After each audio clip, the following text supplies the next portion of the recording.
I won't let you hurt me, Jerry. I'm too strong for you, loser.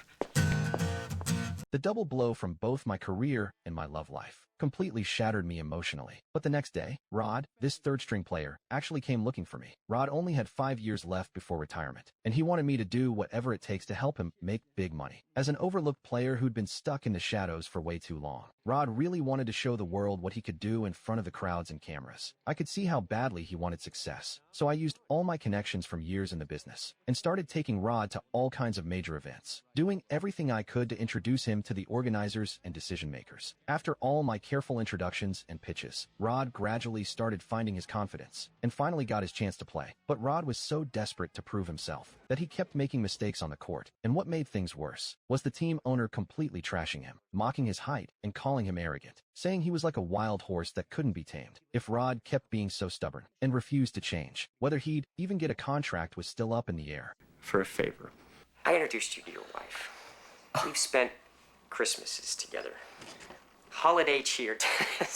Jerry, you're reaching. I'm asking you for a favor.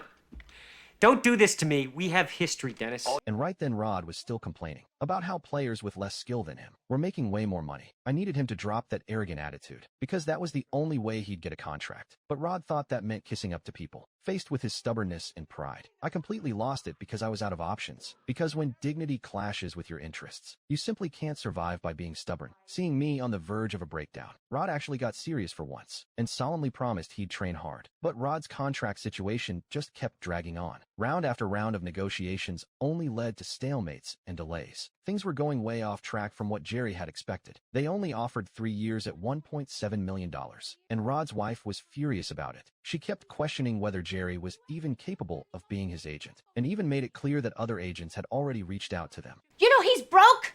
He is broke and working for you for free.